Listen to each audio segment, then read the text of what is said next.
Thank you, everybody, for attending this morning. It's been a great retreat so far. I've caught most of it, and it's really been great. Tim, you've done a great job, and it's really nice to see it happening online. So the title of my talk, Maintaining Mental Health and Tips for Dealing with Depression, Staying Healthy During COVID-19. It's a presentation that I've changed the name of a couple times. I also call it Boosting Your Mental Health Immune System During COVID-19, because I like to make the analogy with a physical immune system that we have. Of course, we're all used to that when we talk about pandemics and contagious viruses and stuff. And I like to think that we have a mental health immune system, and that if we maintain it in a strong and resilient way, we may be successful at holding a mental illness like anxiety or depression at bay, or we may at least be successful at minimizing the anxiety or depression if we are experiencing it. So just a little bit about me that Tim also did cover in the bio. I retired in 2016 from a career in environmental sustainability for city and county and state government. I am a 25-year survivor of depression. I was fortunate in that my first bout of depression did not occur until I turned 35 years old. I know a lot of people suffered from depression in their childhood, and I'm grateful that I didn't experience that. I am a 2010 Sierra Tucson graduate and proud of it. I went to Sierra Tucson as a last resort, and because I was suicidal, my depression had gotten really bad. I'm also a marijuana addict, and essentially life was no longer worth living, in my opinion. And my family thankfully stepped in and said, "You're heading off to Sierra Tucson." And in many ways, it really helped save my life and help rewire my thinking around both depression and around addiction with my marijuana addiction. And one of the things I went through when I was at Sierra Tucson and still dealing with depression was, okay, well, if I wasn't going to take my life, if I was going to abandon that suicidal ideation thing, why did I want to stick around? Why did I want to continue to be on this planet? And I decided it was mainly because I wanted to be of service to other people who also struggle with addictions and also struggle with mental illness. And so that's mostly what I'm doing in retirement, is working in that area. I'm a certified peer support worker, which is a week-long training and then a test that you take to be certified as a peer, not as a therapist, but as a peer doing life coaching work and case management work. CPSWs are a godsend for the behavioral health world. I'm on the board of an organization called the Life Link. I'm really proud of being on that board, and we provide homeless, mental health, addiction, and victims of human trafficking services to our region's most disadvantaged. Then on the NAMI board, on a county behavioral health committee, and then I also volunteer for a program called Breaking the Silence, where we take mental health education to middle schools and high schools. I lost a teenage friend to suicide a few years ago, and that really hit me hard. Before I dive into things, this presentation was modified from a little booklet I produced about 1.5 years ago called A Survivor's Guide to Depression, for those who deal with depression and those who care for them. But what I found when I got the depression booklet out, it's about a little 30-page booklet, is that a lot of people who don't suffer from depression actually found a lot of what I had in the document helpful for their own lives, for their own happiness. And so I've kind of modified the presentation to be pretty much to the general public audience, not just those dealing with addictions, not just those dealing with mental illness necessarily, but just people in general on how they can maintain their own mental health and emotional resiliency. If you are someone that happens to deal with a mental illness, obviously the Sierra Tucson crowd's pretty well versed with this. Please seek professional help if you feel you or a loved one is dealing with a mental illness. One of my favorite sayings in life is take what works for you and leave the rest. My mantra in life. So I offer a number of ideas that I've found helpful, but some of them you may not find helpful at all, or some of them might even turn you off or you might not agree with, and just let those go. as in many things in life, just focus really on what resonates with you and what you can relate to, and don't focus on the stuff that you don't agree with. Just let go of it. Alcoholism and addictions. Obviously, I'm speaking to a Sierra Tucson crowd, and sobriety is sacrosanct for most of us. However, I do not address that, except to say basically that substance use of any form, even if it's not in an abusive way, can really compromise one's mental health. And for those who don't suffer from addictions and do occasional recreational alcohol or marijuana usage or what have you, just really watch it and think about it with respect to your mental health, because you don't need to be abusive with it for it to negatively impact it. I do want to emphasize that it's important to stay COVID compliant. Nothing I'm recommending is for you to violate whatever your state's restrictions or requirements are. And if you're immune compromised, obviously take extra precautions. It's an individual decision, what we all do during COVID with respect to exposing ourselves to the virus. So I like to focus on, when it comes to maintaining mental health, what I'm starting to call the 4 principles of connection.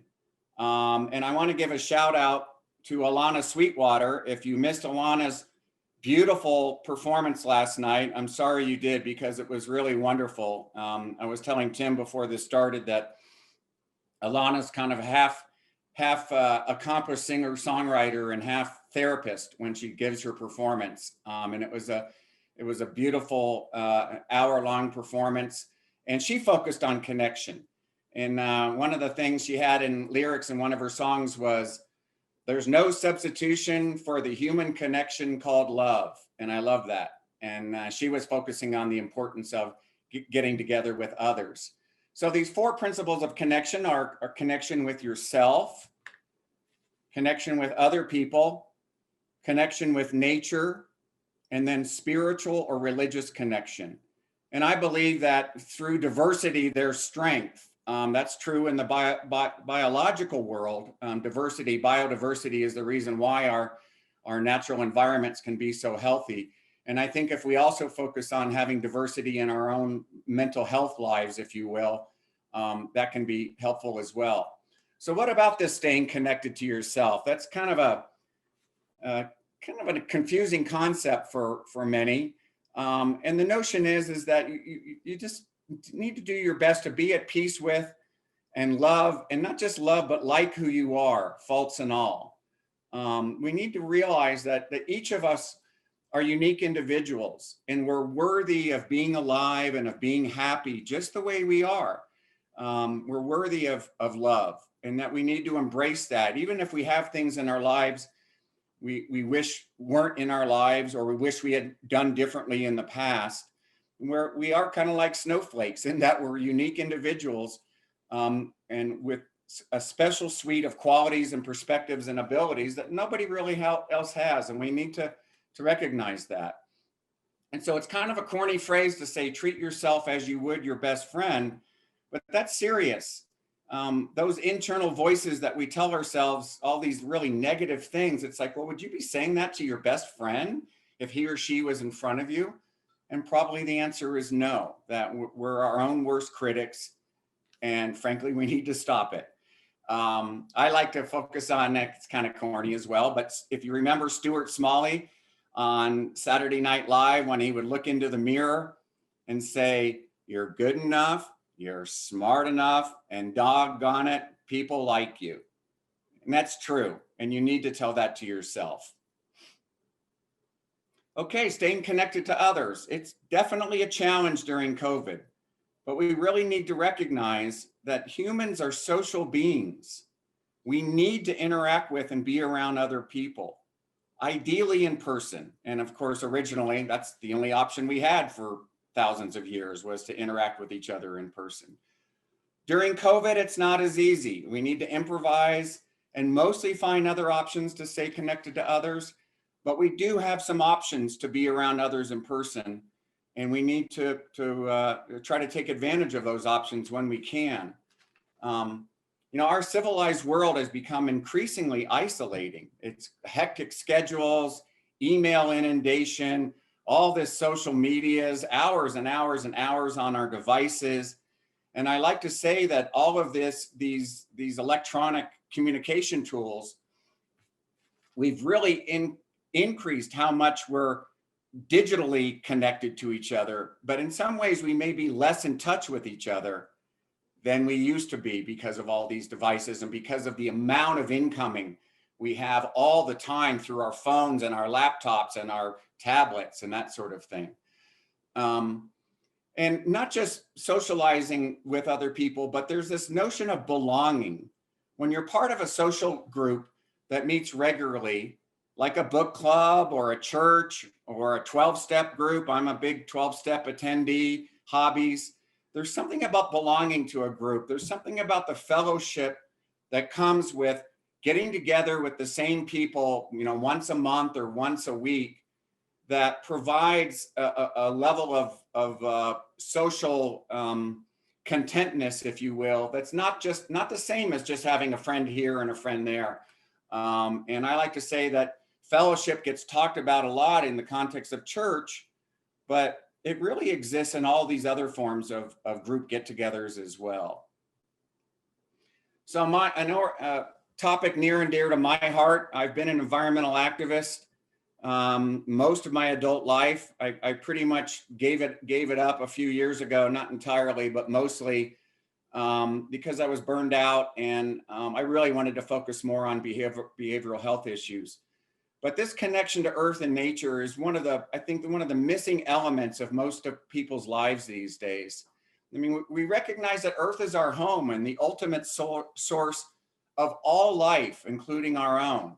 And we don't have to be environmentalists to intellectually recognize that this planet is something special. I mean, it's allowed us to exist and thrive as a species on this planet for a long time. And for hundreds of thousands of years, we humans, by necessity, were intricately and intimately tied to nature. Our lives depended on it daily to be in touch with what nature was doing and what nature was saying. And it's only in the last 100 years or so that we've mostly become indoor beings. Once we got out of the horse and buggy and kind of moved into the automobile and with all of the other technological innovations, we spend most of our lives, 98% of the time, indoors in artificial light. And we've lost touch with the rhythms and cycles of nature, the sun's movement during the year, the moon cycles, birds singing, being in touch with growing our own food. Some psychologists talk about what's called nature deficit disorder, that this is actually a condition that we're out of touch with this beautiful planet that gives us life every day, and we need to reconnect with it in a big way. And so that's for those of you that maybe have never really connected that well or that much with nature. I encourage you to give it some thought. And I like the Japanese phrase or philosophy. They have a phrase called Shinrin Yoku, and it's a philosophy that literally means forest bathing. And it doesn't mean go out into the wilderness and go for a killer hike, although that would be fine. But it means basically taking in the energy that a forest and the trees and the shrubs and the grasses provide just by being out in the forest. And then finally, and certainly last but not least, is spiritual religious connection. If you already have a spiritual or religious practice, great. Just do what you can to maintain it or enhance it. And out of respect for those who do embrace an organized religion, for those of us who don't, a spiritual orientation or practice is not necessarily about believing in God or even a higher power. I rejected religion and even spirituality for decades. My father, who I didn't grow up with, is a hardcore evangelical Christian, bless his heart, and he's very happy with his religion. But he would try to basically force that on me every chance he got, and I ran like heck the other way from all religions and from all spirituality. And it didn't really do me much good at all, I've discovered. And it wasn't until Sierra Tucson and I went to some of those spirituality seminars. I can't remember the woman's name who gave them, that I was able to latch on to my own spirituality. And it was mainly through nature. Although I liked something she said. She said, your higher power can be anything you want. It can be nature. It can be your dog. And so for a while, my dog was my higher power, but she passed away. And so I focus more on nature these days. And again, if you're an atheist or you have trouble with the concept of spirit or God or what have you, no problem. Let this one go. No need to focus on it. I like to say it's important to take charge of your mental health. And if you are experiencing depression, to take charge of your depression. And whether we're just sad about or unhappy with our lives or dealing with depression, it really is ultimately up to us to do something about it. And we have to feel that empowerment and not feel victimized. And others can and will help us with our journey back to mental health and happiness, but we're in charge. I mean, if it wasn't for friends and family, I might not have made it to Sierra Tucson, and I might not have made it another year. And so I'm so very grateful for my friends and family for getting me to Sierra Tucson. But it was up to me really to feel empowered to take it from there. And I'm grateful that I was able to do that. For those that are in the deep, dark throes of depression, taking charge is really an intimidating concept, but it can mean just little tiny steps. Making your bed, taking a shower, making yourself look presentable to go somewhere, just going for a 10-minute walk. If you're dealing with depression, that pretty much can be enough of taking charge.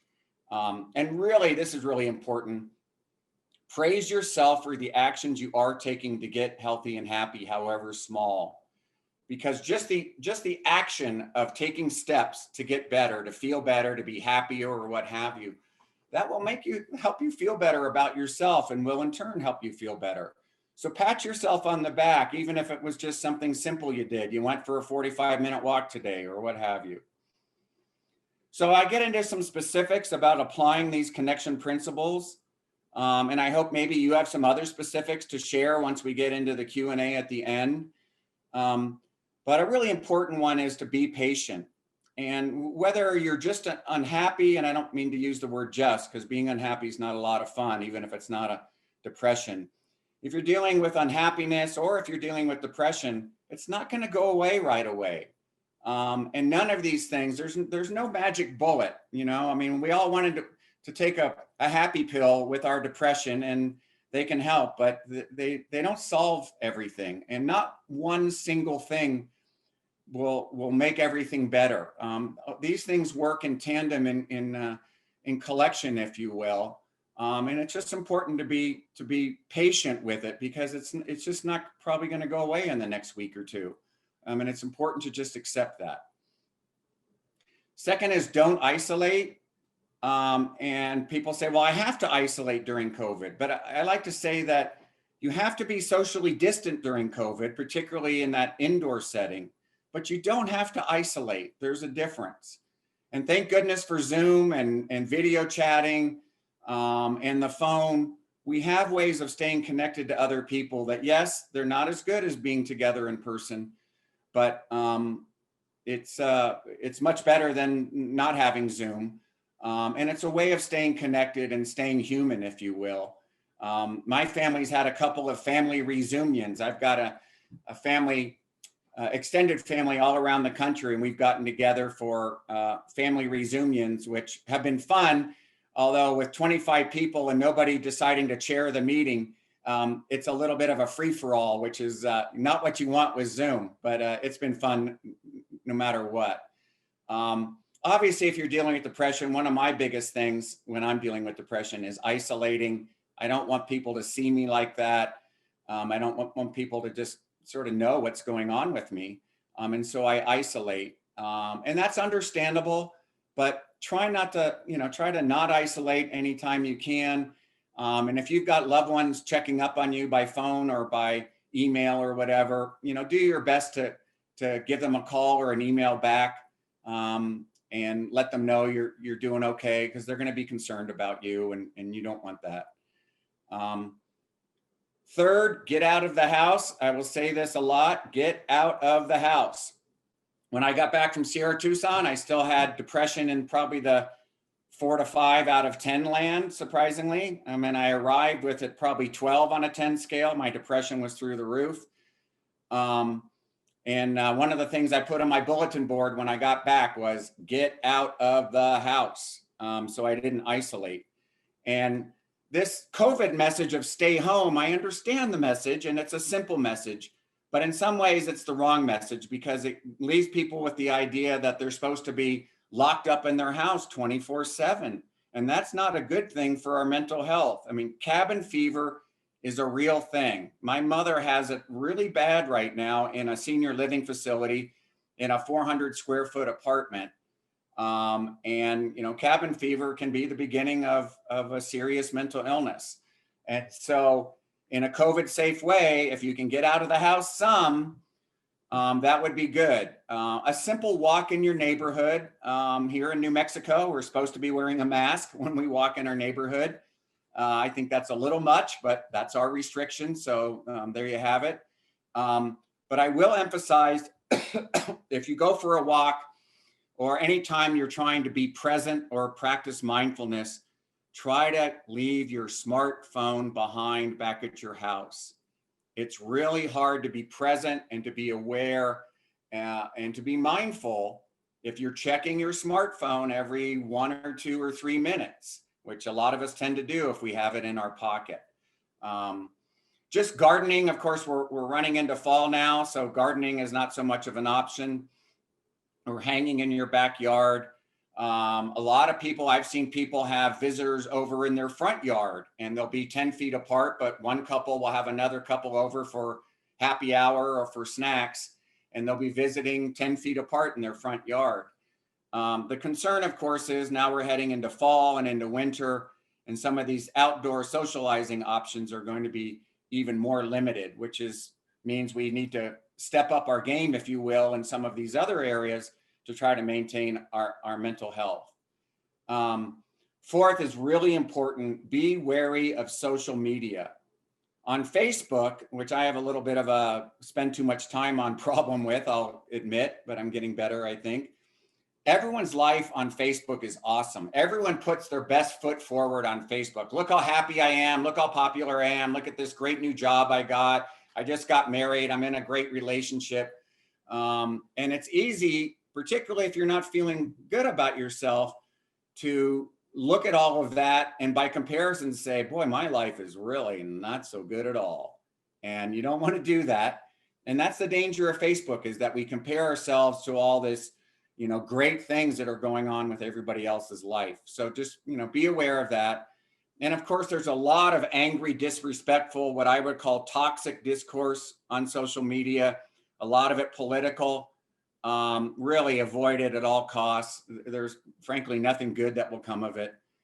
And I like to do social media timeouts where I just put my device away. I'll even leave it in the car, like my phone in the car, so I'm not tempted. So instead I watch a movie or I read a book or what have you, and I just get off of social media. I will say that online support groups can be quite helpful.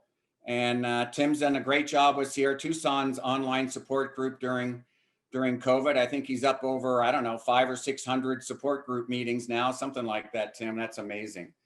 And so if you're able to judiciously use your device and social media, it can be quite helpful, but there's also toxic land that you need to be wary of. Kind of along the same lines is the news. And I'm a recovering news junkie. I used to be obsessed with getting news in all shapes, forms, and just spent way too much time being way too informed, frankly. And the reality is 90+% of news is negative.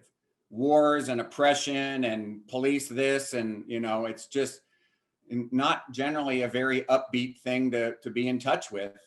And so while it really is important to stay COVID informed and keep a handle on what's going on with respect to COVID in your region and your state and what the requirements and restrictions are, don't overdo it. I mean, really think about, do I really need to read yet another article about COVID and how awful it is, or how many hundreds of thousands of more cases we're going to have or what have you. So it takes some discipline. It's certainly taken discipline on my part.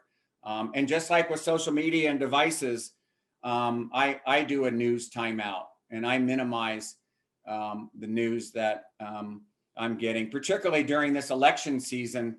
I normally watch things like BBC News, but I'm just not watching news right now anymore during all the debates and all that going on before the election in a couple of weeks, or gosh, in about a week. Because I know it's not healthy for me. I deliberately did not watch the presidential or vice presidential debates because I knew it was going to make my blood boil and get me upset. And I thought, why do I want that? I don't.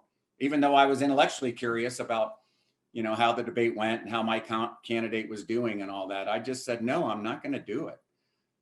So instead, I cranked Carlos Santana on my stereo and played with my dog during the first debate. Okay, number 6, a little bit redundant, get outside. So here's nature deficit disorder taking it on front and center.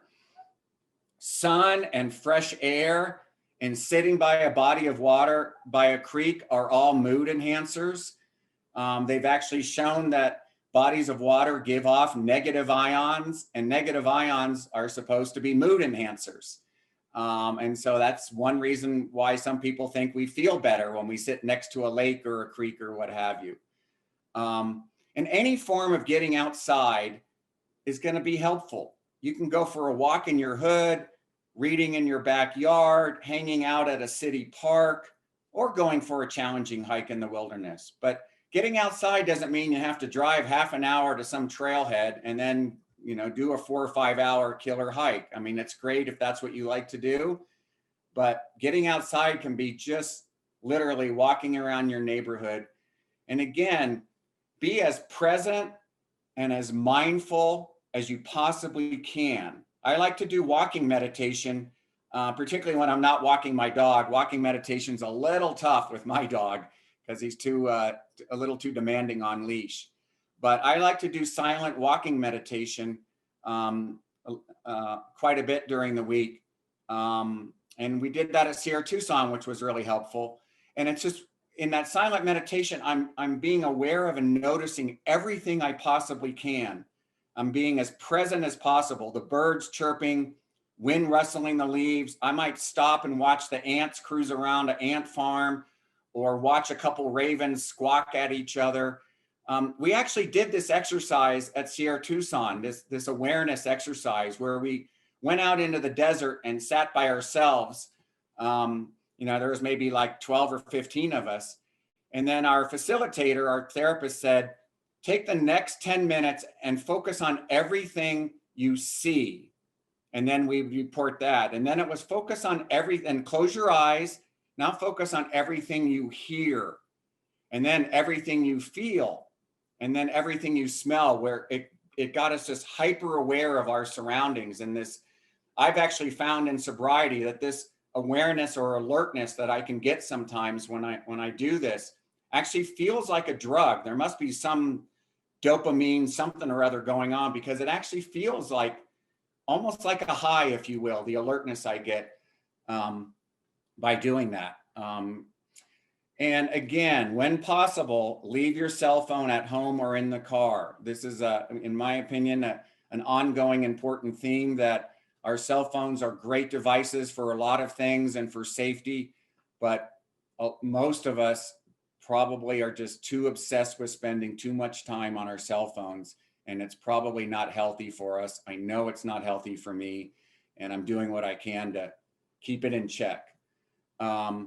So gardening and landscaping, soil has serotonin, which is actually a mood enhancing brain chemical used in antidepressant meds. So there's a benefit there. Now, of course, we're going into fall and winter, so gardening and landscaping isn't really a choice for most of us. Maybe those that live in Tucson can still get away with it. But I like to bring as much of nature, of the outdoors, inside. And so my house is littered with houseplants. And so a part of having nature indoors is me taking care of of my indoor plants during the winter. And I love amaryllis bulbs because they bloom like crazy in the winter, come late January and February. Okay, so that's get outside. And of course, you still can get outside during winter. It's just bundle up and do your best. Move your body, exercise. I mean, any form and amount of exercise will help you physically feel better. And just as importantly, feel better about yourself. So if you're not a big exerciser or what have you, start off slowly. Don't feel like you have to like gear up toward, triathlon type, that's not what this is about. This is about getting your heart rate up for, 20, 30 minutes a day, ideally twice a day. And even just 2 20-minute walks a day can make a really big difference. I've been very fortunate in that I've always been into aerobic exercise. It used to be running before my knees gave out, and now it's more the elliptical machine at the gym. But even during the deepest dark throes of depression, I found the motivation to do aerobic exercise about 40 to 50 minutes a day. And I found particularly during when my depression has been really bad, that that little endorphin lift that you get from aerobic exercise, what's often called the runner's high, is a real thing and actually helped my depression quite a bit for the next 3 to 4 hours, I would say. It wouldn't go away, but it would lift it quite a bit. And when I was at Sierra Tucson, I was on the elliptical machine so much. I probably spent 50 minutes a day or more on the elliptical machine at Sierra Tucson. In fact, I would choose not to go to the swimming pool with my free time because we didn't have a lot of free time. I wouldn't go to the swimming pool and socialize with all of my colleagues and hit the jacuzzi. I took my 50 minutes and went over to the elliptical machine. And the folks at the gym, they were going to name the elliptical machine after me because I spent so much time on it. But any form of exercise is going to help you. If you can only go for a walk or exercise, once, try to do it in the morning if you can, because it will help you feel better for the rest of your day. If you can't do it till after work or late in the afternoon, of course, that's fine as well. And 8 is so important. Ignore those critical negative voices inside your head. Boy, I know they've been loud in my head a lot of times. A lot of regret, a lot of shame about things I've done in the past or things I hadn't done in the past. And the things I can say to myself, I'm sure some of you can relate, are pretty awful. I wouldn't say them to my best friend. And thankfully, I've learned to ignore them. And I've learned to just say, you have no idea what you're talking about. And to basically conclude that they're not real because they're not real. And it's not easy. These voices can be pretty persistent and pretty loud. But there are some things that you can do to quiet them. Some people have found meditation and simple deep breathing techniques can help quiet those voices. I'm a big fan of guided meditation where you have someone either live or recorded guide you through the meditation. I tend to do that more with recorded guided meditation pieces rather than meditate on my own. And a simple deep breathing technique I found really helpful to reduce stress is something that was presented by Dr. Andrew Weil. If you're familiar with Dr. Andrew Weil, he's out of the University of Arizona in Tucson, in integrative management, integrative healthcare, combining Western healthcare with alternative healthcare. And he promotes 4-7-8 breathing, where basically you inhale for 4 counts, you hold your breath for 7 counts, and then you slowly release for 8 counts.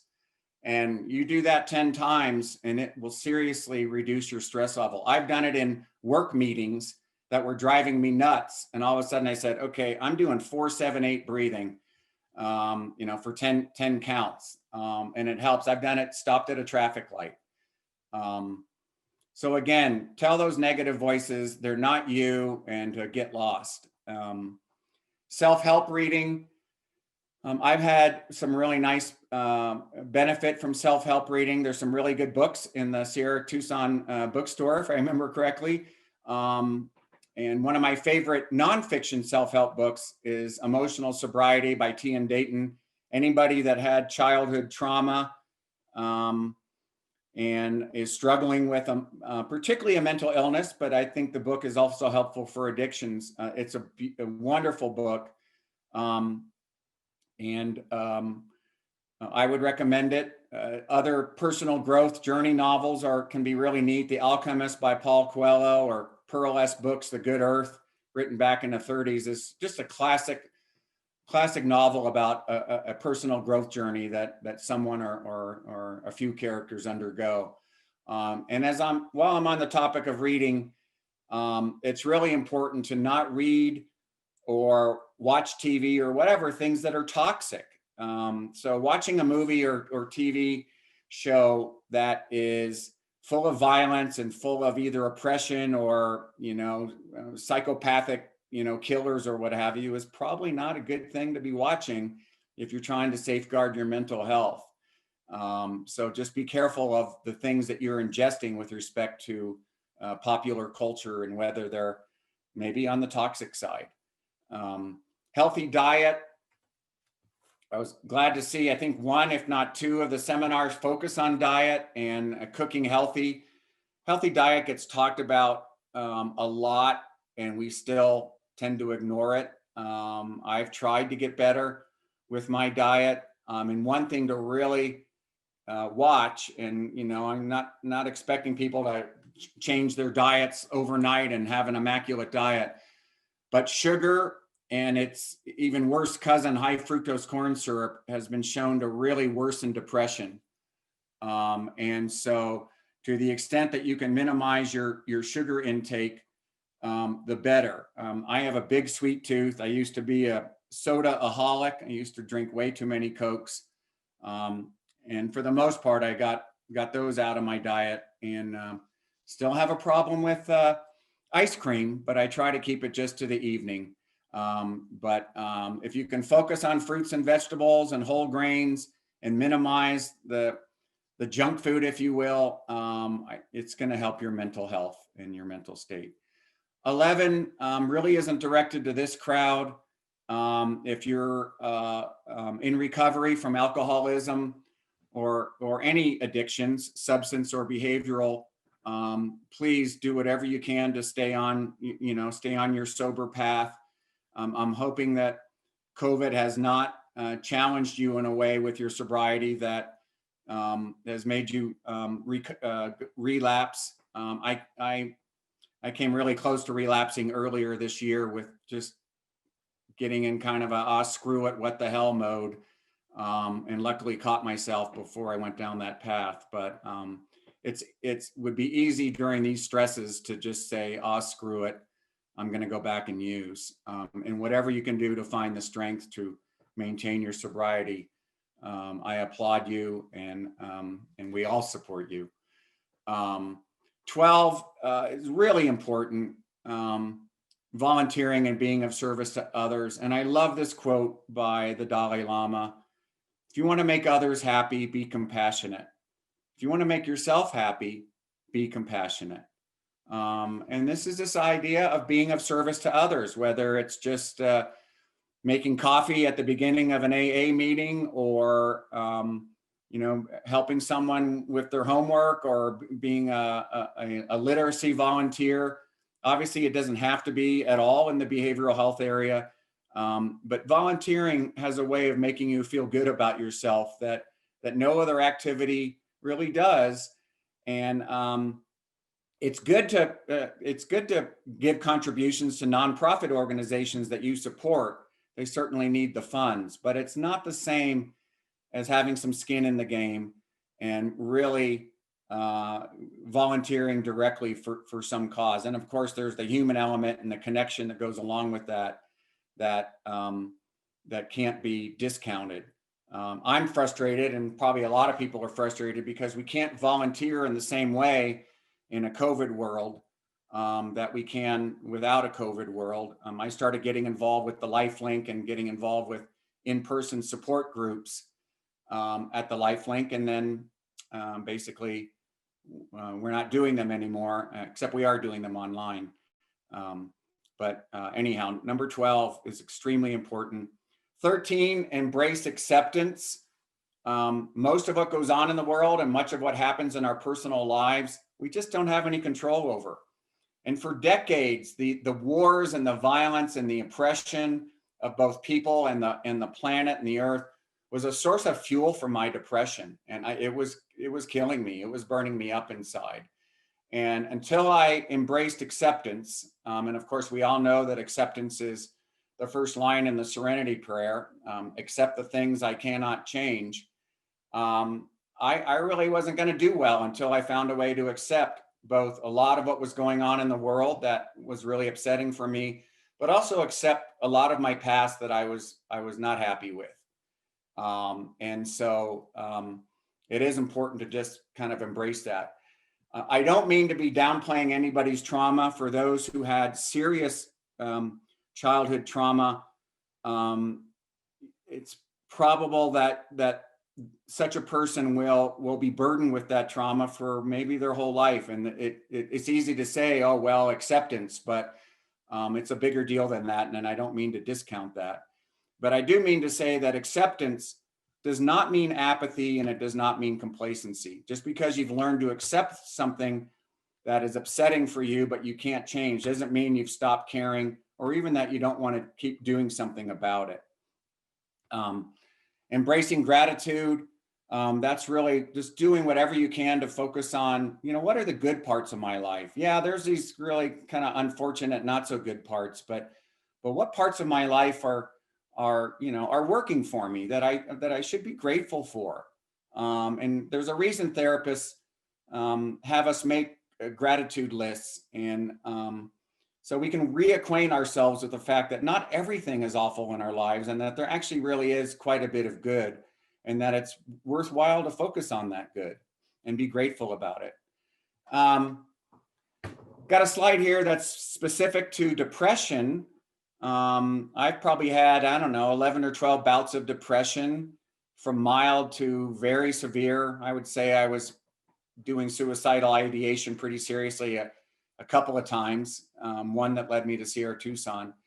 So this will be old hat for some of you, but individual therapy definitely helps. It works. I need to emphasize, be completely honest with your therapist. So the first time I was suicidal, that was the time right before I went to Sierra Tucson. My therapist and my psychiatrist asked me point blank if I was thinking about suicide. And I was so ashamed of wanting to take my life, of being suicidal. I said no. I mean, here I was paying these therapists to help me get better. And I wasn't being honest with them about the most important aspect going on in my life, which was that I was thinking about taking my life.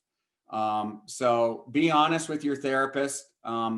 And if you're not clicking with your therapist, then find another. We're not paying them to be our friends, and you may not click with a therapist, and you may like him or her a lot, but and they understand. They're professionals. So don't stick with your therapist just because you like him or her and feel like you're gonna hurt their feelings if you fire them, so to speak, because it's really important to click with your therapist. 16, group therapy.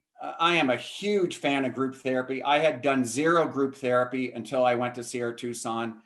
And there's something about the dynamic in a group setting of your peers. I was in a mood group for depression. And there's just something really powerful that's different than individual therapy. It's not a replacement for individual therapy, but it's another element that, in my opinion, has energy and power way beyond or in ways other than individual therapy. I mean, others benefit from your story and feedback. You benefit from their story and feedback. Confidentiality is pledged and sacrosanct, just like it is in a 12-step meeting. There are formal group therapy sessions that, like Sierra Tucson does, and like are done in what's called a IOP, intensive outpatient program. And then there's less formal support groups. And then I would say that 12-step meetings are a form of group therapy. They certainly make me feel like it's kind of like group therapy, with the proviso that in 12-step meetings, there's no crosstalk. So you're never directly giving feedback to people who are sharing, which is really kind of a neat part about an actual group. So if you've never been in group therapy, of course, all of you probably have because you're alum, but think about it if you're dealing with a mental illness and you'd like to get better again. I would highly recommend giving it some consideration. And again, whether you're dealing with depression or you're just really struggling in life right now, do whatever you can to pat yourself on the back and to praise yourself for taking these actions, because it's not easy. It's not easy at all. Antidepressant meds, I just want to say something real quickly. It's a personal decision, very personal. I recommend that you do research about these meds if you're thinking about getting on them. I would recommend using a psychiatrist. They're very well versed in all of these medications. Your primary care physician probably is not. And just be patient, because antidepressant meds can be a trial and error kind of process. They can take a month before they start to work, if they're going to work. And sometimes you find one and you're on it for a month or 6 weeks and it's just really not helping. And then you have to move on to the next one. And it can be a really challenging process that requires a lot of patience. But hang in there with it. I have found antidepressant meds, particularly with my depression is bad, to be helpful. But again, it's a very individual decision. And never, ever, if you're on an antidepressant med, never go off of it without the consultation of your physician. It's really best to ramp down slowly and not just go cold turkey. Your body will not appreciate going off of antidepressant meds quickly. A few more closing thoughts, and thank you for your patience. Pets and animals. This is really another way of connecting with nature. And of course, Sarah Tucson, I presume you guys still do equine therapy. I know I went through it while I was there and got something out of it, and have read about it. Just before the COVID lockdown in March, I rescued Lobo from the animal shelter. That's my shepherd mix. He's about 1.5 years, and thank goodness I've had him during all this lockdown stuff. I live alone, and all of this can be more challenging for those of us that live alone. And Lobo's been a real gem for my mental health.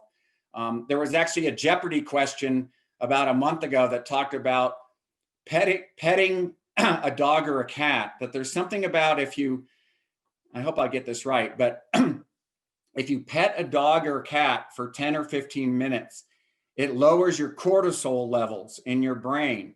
And cortisol is a stress-producing chemical in your brain. So there's actually proven that petting your dog or your cat decreases your stress and is also a mood enhancer. So if you don't have a pet and you're able to have one, a dog or a cat, certainly give it some thought. It is kind of a way of bringing nature inside your home as well, because they are still animals, even though they're domesticated. And then finally, sleep, something that's ignored so much and is so critical for physical and mental health. If you're over 50 years old and you've never done a take-home sleep analysis, you may find out you have apnea that's disrupting your sleep. You can have apnea and never know it, never know that you're waking up 8 or 9 times in the middle of the night and not getting that deep, restful sleep that we all need. So give that some thought. And just to wrap up before we go to Q&A, and again, in Q&A, if you have any questions for me, that's great. But if you have any thoughts about what you found helpful and hanging in there with your own mental health during COVID or otherwise, please share them in Q&A. And I just want to wish you all the best, to be well and to be happy. You all deserve to be, we all deserve to be happy. Everyone deserves to be happy. I'm retired and grateful for that and have some time in my hands. So if you feel like emailing me or contacting me on this topic, feel free to. I'd be happy to converse with you. This topic, as you might imagine, is near and dear to my heart. So thanks again for your attention, and I'll turn it back over to you, Tim. Jean said, attending weekly art therapy has been very beneficial for me. Drawing, doodling has started to be a coping skill for me. Now that's really cool. That's great. And that's great, Jean, that you mentioned art therapy. The first art therapy I ever did was at Sierra Tucson. And I'm not much of an artist. I like to joke that I got a D in stick figures in grade school. That's how bad at art I was. And I thought it was going to be really kind of stupid. And boy, was I wrong. I really got a lot out of art therapy. And it's neat, I think, Jean, that you're taking that as your own form of therapy on your own for drawing and doodling, and just sort of embracing your own form of art as a form of therapy. That's cool. More power to you. One of my things is singing in a group, and it's really frustrating because not only can I not sing in a group because I'm normally in a group with 20 other singers once a week, and also 15 other kirtan chanters. We really can't do it online because of the delay and all the singing. We've tried it a few times and it was more of a mess than it was worth. But have fun with drawing and doodling, Jean. And then, okay, here's another comment by, if I can get it to move. Wow, we got a lot of good comments. Yeah. So somebody, Moreno, said working his mind, taking classes helps fight depression. Oh, that's good. So keeping yourself intellectually engaged, that's great. That's great. And Sherry talked about being out in the country and being involved with equine rescue ranches. That's cool, neat. And Jennifer just has a nice statement about forgiving herself when she slips into anxiety and depression routines. I like that notion of slipping into them, because that means you can slip out of them. So that's cool. That's neat. I like that approach, Jennifer. So keep it up if it's working for you. Blessings to everyone. Have a great day.